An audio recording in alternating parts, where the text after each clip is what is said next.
Answer the questions as you listen.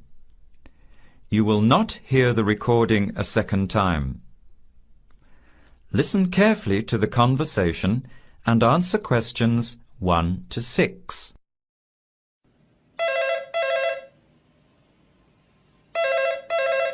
Hello. Hello. Can I speak to Eleanor, please? This is Eleanor speaking. Hi. My name is Jan. I'm calling about the car that was advertised on the notice board in the Student Union building. Is it still for sale? Yes, it is. Your ad says it's a 1985 Celica, in good condition. It's old, but it has been well looked after. My family has had the car for 10 years. I'm just the third owner and my mother had it before me, so we know its history. We've got all the receipts and records. It's had regular maintenance and the brakes were done last year. It runs really well but looks its age. Why are you selling it, by the way? Well, I'm going overseas next month to study. I'll be away for at least 2 years, so I have to sell it. Unfortunately, it's been a good car. You want $1,500, is that right? I was asking $2,000, but since I need to sell it quickly, I've reduced the price. Would you like to come and take it for a drive? I don't live far from the university. Yes, I'd like to have a look. What time would suit you? Any time this evening is fine. Well, I finish classes at 6 o'clock. How about straight after that? Say 6:30? Great, I'll give you directions. When you leave the main gate of the university, turn left on South Road and keep going until you get to the Grand Cinema. Take the first right, that's Princess Street. I'm at number 88 on the right. So it's 80 Princess Street? No, it's 88 Princess Street and the suburb is Parkwood. You'll see the car parked in front. It's the red one with the for sale sign on it. Okay, thanks Eleanor. I'll see you later. Bye. Before you hear the rest of the conversation, you have some time to look at questions 7 to 10.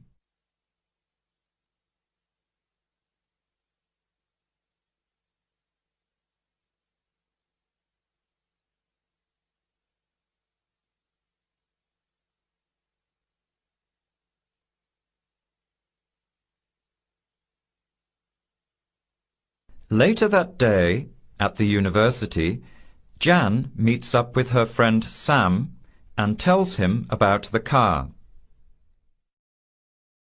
Hi, Sam. Hey, Jan. What's happening? I'm glad I ran into you. I've decided I have to get a car. You're going to buy a car? Do you really need one? I'd probably still be driving, except that my car broke down last year. Instead of getting another one, I just moved closer to the university and went back to riding a bike. Better for the environment, better for my health, and I save a lot of money. Did it really cost that much? Well, when you think of registration, insurance, rising petrol costs, parking plus maintenance and repairs, it adds up. I know it's going to be expensive, but I really need my own transportation. It takes half an hour by bus each way to university as it is. But now I'm working at night in the city. There's no way I want to hang around waiting for a bus late at night, then walk 3 blocks home alone. Hey, I think you've got a point there. So what kind of car are you looking at? It's an 85 Celica, same kind as I used to have. The owner's asking $1,500. That's pretty old. How many kilometres has it done? You know, I forgot to ask. I'll have to check tonight when I go to see it. Would you be able to come with me to have a look? At about 6:30? Sure, I'll come, but I don't know a lot about cars. I do know one thing, though. I wouldn't buy an old car without having a mechanic look at it first. That's a good idea. But won't it cost a lot? Not really. You can get a check done through the Automobile Association for $80, and it comes with a report on the condition of the car. It can save you a lot of money in the long run. I'll keep that in mind. So we have to get to Parkwood at 6:30. Do you want to take the bus? It goes straight down South Road every 15 minutes. Or maybe we could walk. I don't think it's that far. Actually, I could borrow my roommate's motorbike for an hour or so. He's working all evening in the library. Do you think he'd mind? No way. He owes me a favour or two. Okay, great. See you at 6, outside the student centre. That is the end of part 1. You now have half a minute to check your answers.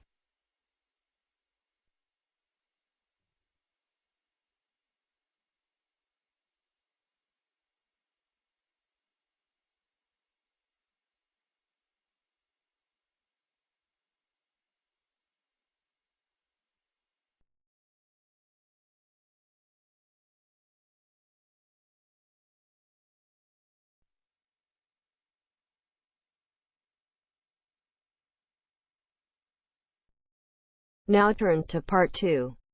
Part 2. You will hear two flatmates, Tom and Richard, talking about their new flatmate who has just moved in the week before. First, you have some time to look at questions 11 to 16.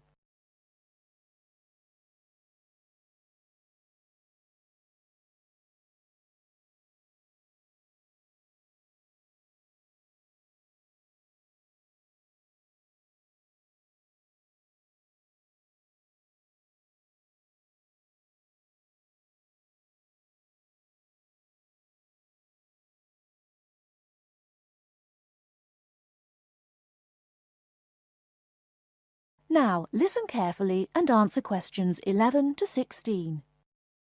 Hi, Richard. I'm glad I caught you here. Can I just talk to you about something? Our new flatmate, Anders, is not quite what I had hoped. I was wondering if you shared my concerns about some of his behaviour. Yes, Tom, I know what you mean, but we can't be entirely negative. He has good points. I mean, at least he's quiet. He doesn't play loud music all night or bother others or turn his TV up, disturbing everyone. Sure, he's quiet, but remember our last flatmate? He'd say hi to you and smile and treat everyone politely. In comparison, this new guy is very impolite. He just grunts in reply and sometimes ignores me altogether. I guess that's just his way. You know, just his character. I don't think he realises he's being impolite, and it shouldn't matter to us too much. We can just ignore him too and quietly live our own lives. But his friends are hard to ignore when they visit. I know what you mean, but how often does that happen? I rarely see them, maybe once or twice a month. If they came more often, it might be a problem, but as it is, such rare visits don't matter so much. Wouldn't you say so? Well, I'm not sure, since it's very obvious when they're here because of all the cigarette smoke in the house. It stinks up the place, and you know we don't allow smoking on the premises. Well, I've never seen them doing this. Maybe they do it outside. Perhaps we can talk to Anders about it. Always remember, though, in one respect, he's a good tenant, and it's the most important aspect. The previous flatmate would always pay the rent late. I know what you're going to say. This guy pays promptly. But there's more to being a good tenant than prompt payment. I mean, you need to turn off the TV, clean up your dishes, dress respectably, be polite, and so on. I guess what I'm saying is that basically you need to cooperate with the others, and this new guy fails significantly in this respect. Okay, I suppose you have a point there. Before you hear the rest of the talk, you have some time to look at questions 17 to 20.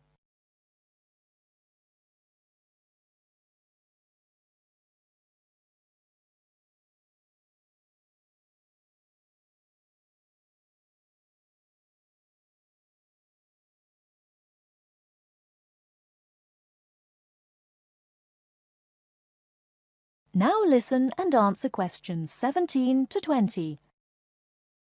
I tell you what, Tom, why don't we talk to our new flatmate, Anders, about these issues?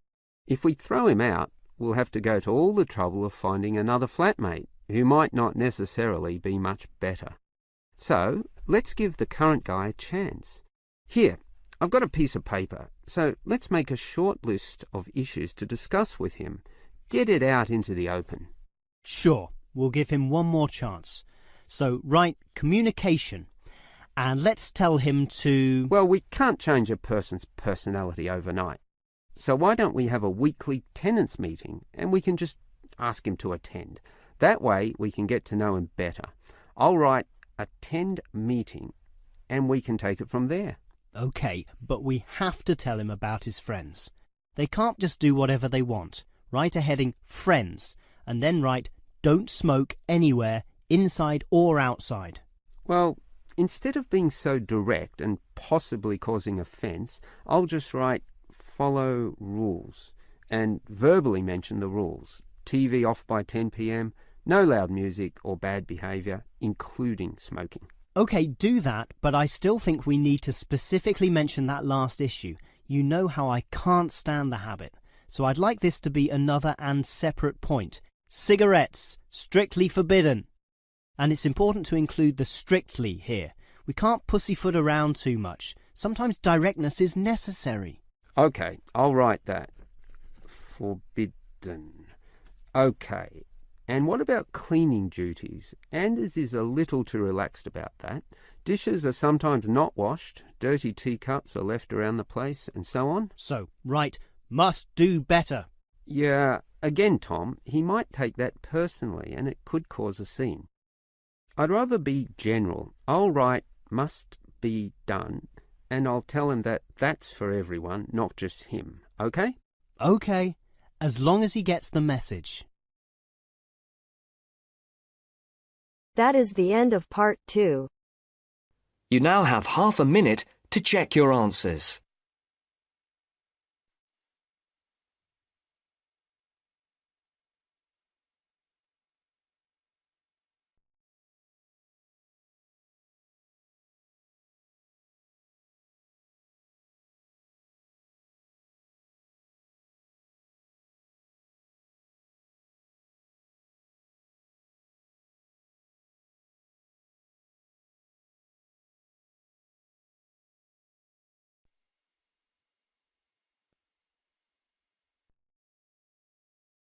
Now turns to part 3. Part 3. You are going to hear a conversation between an interviewer and a professor. First, you have some time to look at questions 21 to 26.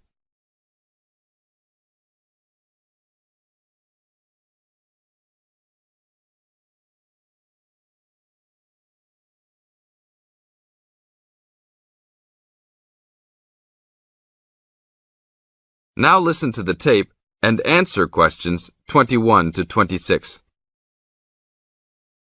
Today I'm here with Professor Nittick, who is our new university president. He has been a professor for 20 years and teaches many of the best classes on campus. I know many of you have had him as a teacher and know of his brilliance. Good morning, Professor Nittick. Thank you for stopping by the student station. Thank you for having me here. It is always great to get to meet many of the students who are involved with our school. I haven't been here since 2 years ago. Yes, I remember at that time you were still teaching every semester. 2 years later, you're only teaching every once in a while. But it seems like you are still always busy. The administration world is just as busy as the teaching world for you. How do you stay in touch with the university, even with the change in your everyday duties?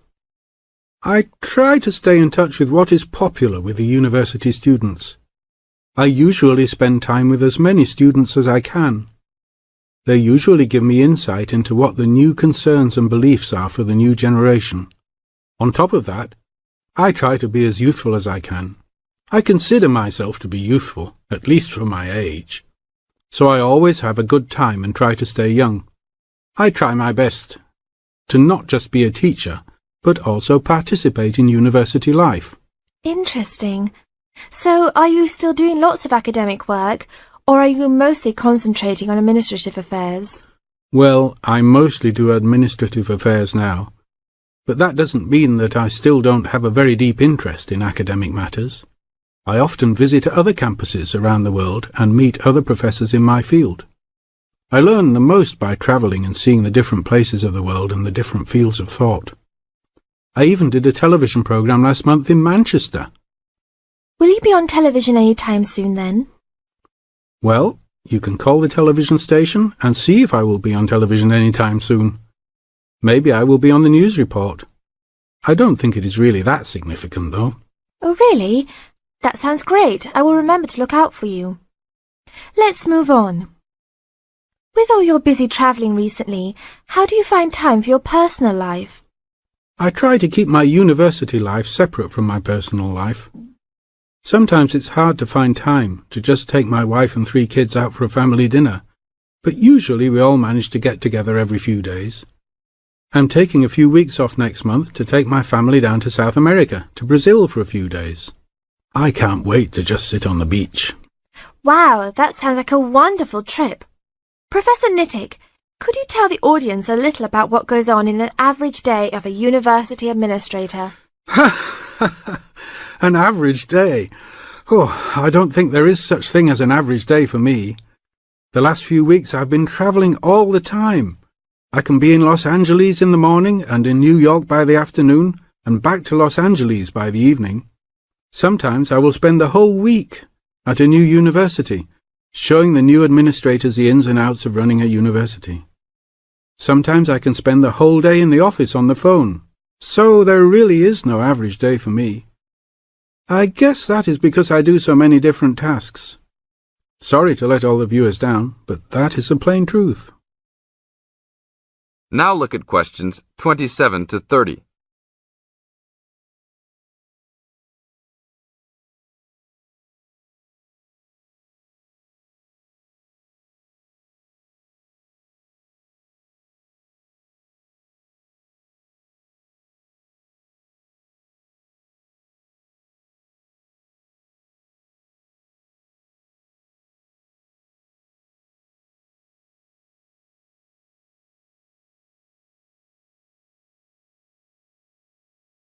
Now listen to the tape and answer questions 27 to 30. Well, I guess I can sum it up for them. You are a busy man. That is probably a good description. So, are there any immediate plans for the coming few weeks? Well, I'm in Los Angeles for the next 2 days, and then I fly to Colorado to meet a new prospective professor for our university. I will be in Colorado for about a week. Then I go to Japan for the next 10 days to meet with our university branch in Japan about record sales there. After that, I return to Los Angeles for a week, just in time for the graduation of the class of 2001. There you have it, my next month's schedule. Thank you very much, Professor Nittick. I always enjoy having you on our show. We hope to have you back on our show next time.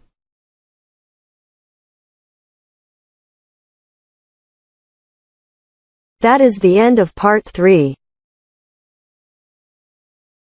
You now have half a minute to check your answers.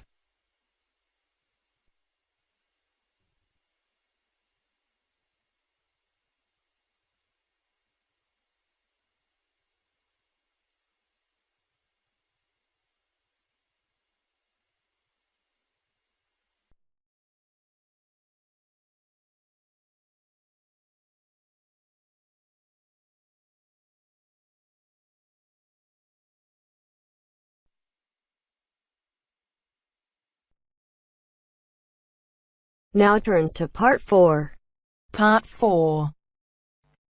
First, you have some time to look at questions 31 to 40.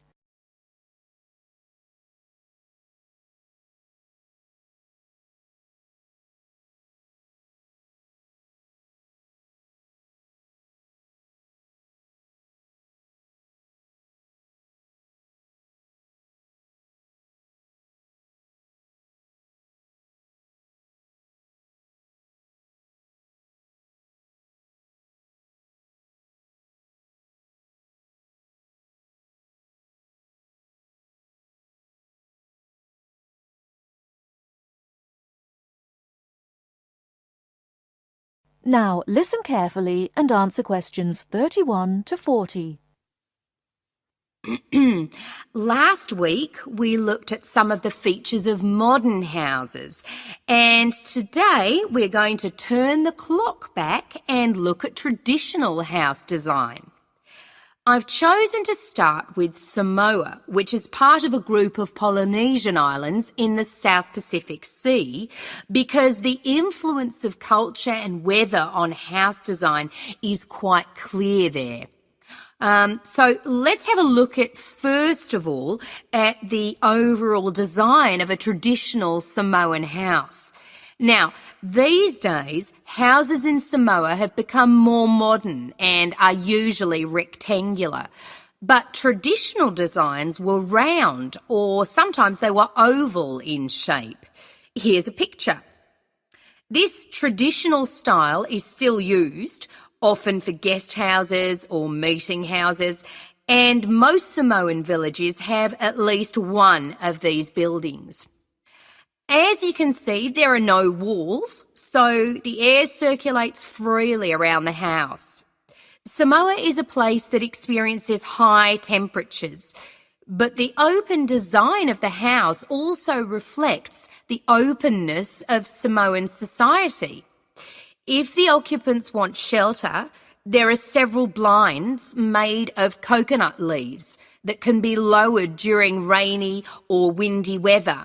Or indeed, the blinds can also be pulled down if people want some privacy. The foundations of the house, that's the part beneath the floor, are raised slightly. In the past, the height was linked to the importance of the occupants, which we'll talk about another time. However, the floor of the house was usually covered with river stones. Today, we have a range of methods for balancing the temperature inside a building, but the stones on the floor of a Samoan home are ideal for cooling the building on hot days. Now, let's have a close look at the roof. This, as you can see in the picture, is dome-shaped and traditionally thatched or covered with leaves from the sugarcane. That's an established crop in Samoa.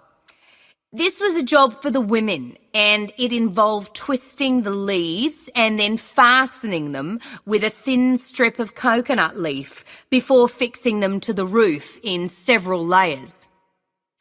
Now, the shape of the roof is important.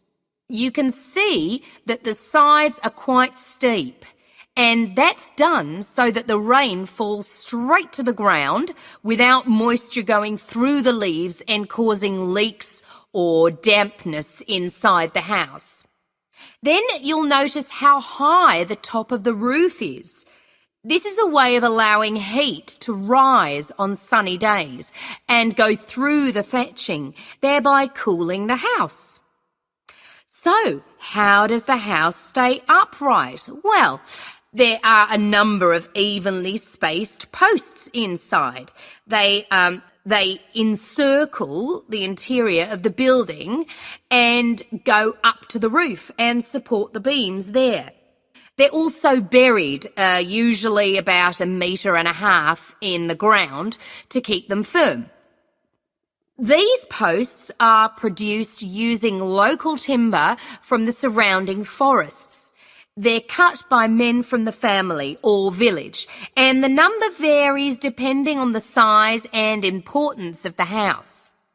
Now, these posts were a very significant part of Samoan culture and did much more than hold up the roof. When there were meetings, people sat with their back to certain posts, depending on their status in society. So there were posts for chiefs, according to their status, and posts for speakers, and so on. And ordinary people sat around the side on mats. The last area I want to look at today is the attachment of the beams and posts, what you call fixing the construction. Traditionally, no nails or screws were used anywhere in such a building. Instead, coconut fibres were braided into rope to fix the beams and posts together. The old people of the village usually made and plaited the rope. This was a lengthy process. An ordinary house used about 40,000 feet of this rope. And as you can see in this picture, The rope was pulled very tightly and wound round the beams and posts in a complex pattern. And in fact, the process of tying it to the beams so that it was tight and strong enough to keep them together is one of the great architectural achievements of Polynesia. That is the end of part 4. You now have half a minute